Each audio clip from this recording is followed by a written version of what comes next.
6 इतिहास पार्ट 2 पाषाण काल आखेटक संग्राहक एवं उत्पादक मानव।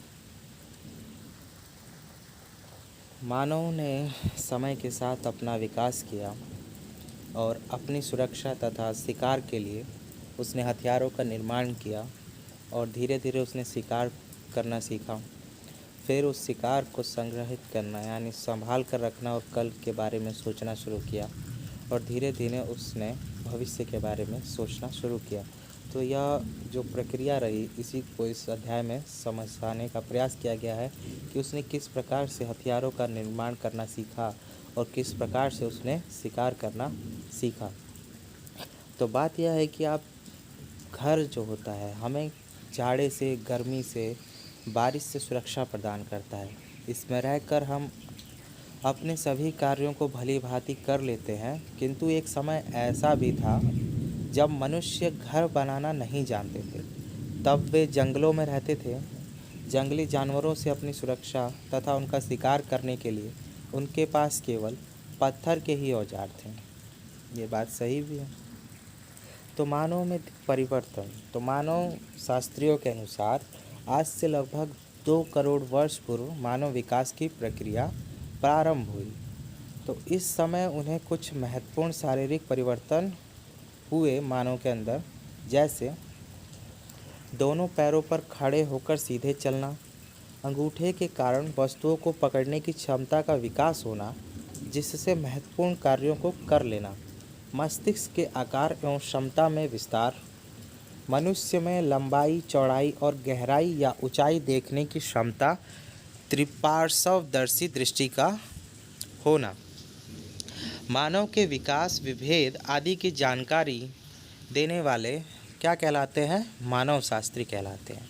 मानव के शारीरिक विकास की यह प्रक्रिया चलती रही तथा धीरे धीरे विकास होता गया, जैसा कि नीचे चित्र में स्पष्ट होता है। तो आप देखेंगे कि कैसे पहले एक बंदर धीरे धीरे दोनों पैरों पे चलना सीखा, धीरे धीरे फिर ये एक तरह से पहले झुक कर चलते थे, थोड़ा सीधा हुए फिर सीधा हुए। ये मानव के विकास का क्रम दर्शाता है। अब आगे देखिए, इन महत्वपूर्ण बदलावों के कारण मानव अपने आसपास के वातावरण एवं परिस्थितियों के साथ सामंजस्य करने लगा, यानी उनके साथ तालमेल बिठाने लगा। अब उसने हाथ एवं मस्तिष्क का अधिक प्रयोग करना सीख लिया था। वह अपनी ज़रूरतों के लिए पत्थर के औजारों या उपकरणों का निर्माण करने लगा। इन्हीं पत्थर के उपकरणों से हमें उसके होने का पता चलता है। हमें खुदाई के दौरान पत्थर के औजार प्राप्त हुए, जिनसे हमें पता चलता है कि प्राचीन काल के मानव पत्थर के उपकरणों का उपयोग करते थे। तो पाषाण काल क्या है? पाषाण अर्थात पत्थर, काल अर्थात समय। मानव ने अपनी रक्षा और अपनी भूख मिटाने के लिए सर्वप्रथम पत्थर के औजारों का ही सबसे अधिक प्रयोग किया। इसीलिए इस युग को पाषाण काल कहते हैं। पत्थर से बने औजारों में समय समय पर परिवर्तन हुए, इसीलिए पाषाण युग को 3 भागों में बांटा गया है। पहला पुरा पाषाण काल, दूसरा मध्य पाषाण काल, तीसरा नव पाषाण काल। तो सबसे पहले पुरा पाषाण काल की बात करते हैं। पुरा पाषाण काल में मानव ने पहले खुले आकाश के नीचे, नदियों के किनारे, झील के पास रहा करता था।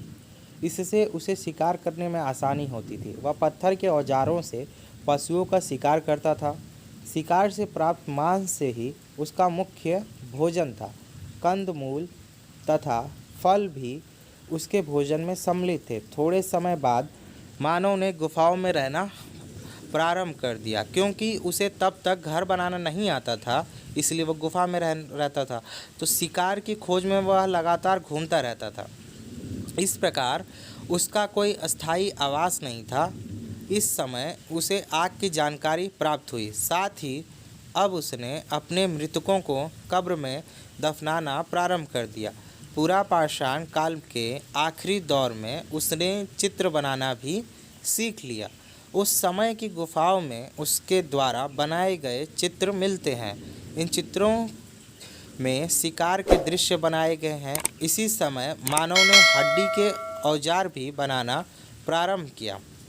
यह औजार उसके ज्ञान में विकास को दर्शाते हैं।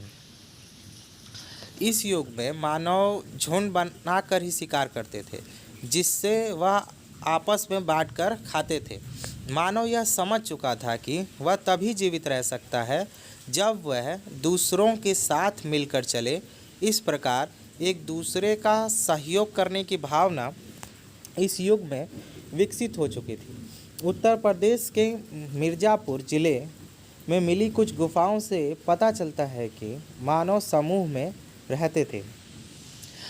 तो मानव कैसे शिकार करते थे, तो ये जानते हैं कि आदि मानव के पास न तो जंगली जानवरों जैसे पैने नाखून थे, न ही नुकीले दांत, न जबड़े और न ही सींग। उसकी बड़ी समस्या अपने से ज़्यादा ताकतवर जंगली जानवरों से रक्षा करने व उनका शिकार करने की थी। इसके लिए उसने पत्थर के औजारों का निर्माण व प्रयोग किया, क्योंकि उसे पत्थर आसानी से प्राप्त हो जाते थे। यह मानव की आखेटक अवस्था थी। इस युग के पत्थर के औजारों की आकृति सुडौल नहीं थी, वे बेडौल और भौड़ी आकृति वाले थे। माने अच्छे दिखने में अच्छे नहीं लगते थे। तो आप देख सकते हैं चित्र के अंदर पूरा पाषाणकालीन पत्थर के आप देख पा रहे हैं। और एक मिनट, काफ़ी आगे भाग गए। ठीक है, ये है पूरा पाषाणकाल इन पत्थर। आगे चलते हैं। कैसे जाना आग जलाना। औजार बनाने के लिए वे एक पत्थर पर दूसरे पत्थर से चोट मारते थे। एक पत्थर से दूसरा पत्थर टकराने पर चिंगारी निकलने वाली चिंगारी से उन्हें आग का ज्ञान हुआ। इससे वह सूखी पत्तियों, लकड़ी की टहनियों आदि को जलाने लगे। सोचिए कि आग का ज्ञान होने के बाद उनके जीवन में क्या परिवर्तन आया होगा। तो सोचने वाली बात है, जब उन्होंने आग जलाना सीख लिया तो वो लोग शिकार को पहले मांस को कच्चा खाया करते थे, फिर वो पका के खाने लगे तो स्वादिष्ट लगने लगा होगा। इस प्रकार की कई बातें। आग लगने से उनके पास प्रकाश हुआ, रात में उन्हें प्रकाश मिला, तो बहुत से परिवर्तन आए। तो ये सोचकर आप लिखिएगा। आग की खोज इस युग की महान उपलब्धि थी। मध्य पाषाण काल के औजार पूरा पाषाण काल की अपेक्षा आकार में छोटे हो गए। इस समय प्रकृति में अनेक परिवर्तन हुए, जिनका प्रभाव मानव जीवन पर पड़ा। नई परिस्थिति से तालमेल बिठाने के लिए उसने छोटे उपकरण बनाना प्रारंभ किया। जलवायु पहले की अपेक्षा गर्म हुई, फलस्वरूप जहाँ जहाँ बर्फ जमी थी वह पिघल गई। पृथ्वी की उर्वरक शक्ति का विकास हुआ तथा घास एवं वनस्पतियों के मैदान विकसित हुए। घास को खाने वाले छोटे जानवर जैसे हिरण, खरगोश, भेड़, बकरी आदि पैदा हुए। मानव अपने आप उगी घासों को एकत्र करने लगा। इन घासों में कई आज के अनाजों की पूर्वज थीं। इनका प्रयोग मानव ने अपने भोजन में किया। इस प्रकार वह अब संग्राहक बन गया। पहले वह आखेटक बना, उसके बाद वह संग्राहक बना। मानव ने इसी समय कुत्ते को पालतू बनाया। कुत्ता मानव का प्रथम पालतू पशु है। तो कैसे हुआ खेती का ज्ञान। पुरातत्ववेताओं के मत है कि अपने आप उगे हुए अनाजों को मानव ने एकत्रित करना शुरू किया। आज अनाज के कुछ दाने गीली मिट्टी में अथवा इधर उधर गिरे होंगे। इन स्थानों पर फिर से वही अनाज उगे। जब मानव ने इसे देखा तब उसे ज्ञात हुआ कि इन अनाज के दानों से बार बार अनाज उगाया जा सकता है। अपने इस ज्ञान का उसने परीक्षण भी किया, तब जाकर उसे खेती का ज्ञान हुआ। आपके लिए कार्य है कि आप गेहूं के कुछ दानों को गीली मिट्टी या गोबर के ढेर में डालिए, फिर आप कुछ दिन बाद देखिएगा कि क्या होता है। तो आप कमेंट में लिखकर बताइएगा कि क्या होता है ऐसा करने पर। नवपाषाण काल।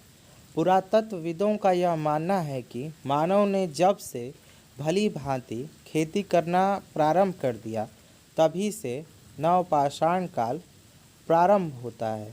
यह मानव सभ्यता के इतिहास का सबसे बड़ा परिवर्तन था।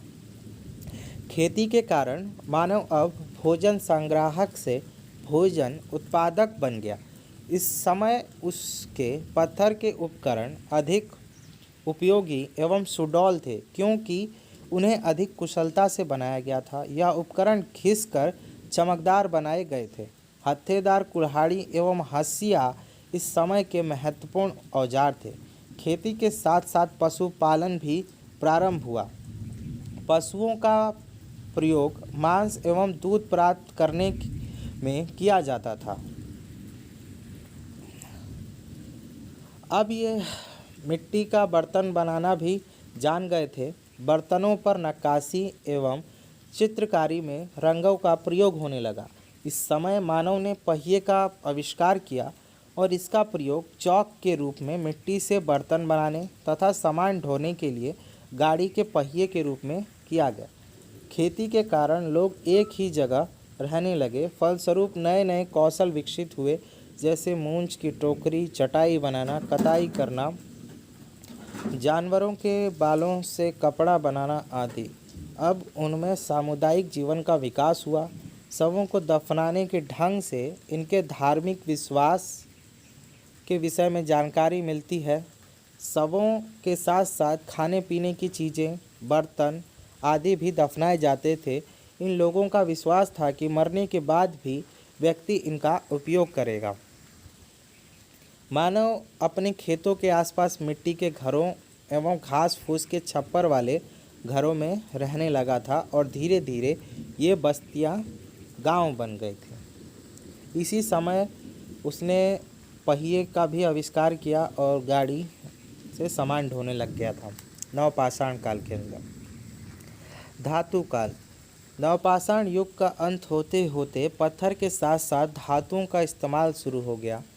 धातुओं में सबसे पहले तांबे का प्रयोग हुआ, जिसके कारण इस युग को ताम्रपाषाण युग कहा गया। मानव ने तांबे की खानों का पता लगाकर उससे तांबा खोद कर निकालना शुरू किया। उच्च तापमान में तांबे को पिघलाना तथा सांचे की सहायता से धातु द्रव्य को विविध रूप देना भी उन्होंने सीख लिया। यह मानव विकास की एक और महत्वपूर्ण खोज थी। धीरे धीरे मानव ने तांबे व टिन को मिलाकर मिश्रित धातु कांसा बनाना सीख लिया। मानव जीवन उसकी प्रगति और संघर्ष की कहानी है। प्रारंभिक मानव ने अपनी समस्याओं से जूझते हुए अपने को जीवित रखा, अपनी उन्नति एवं अपने को सभ्य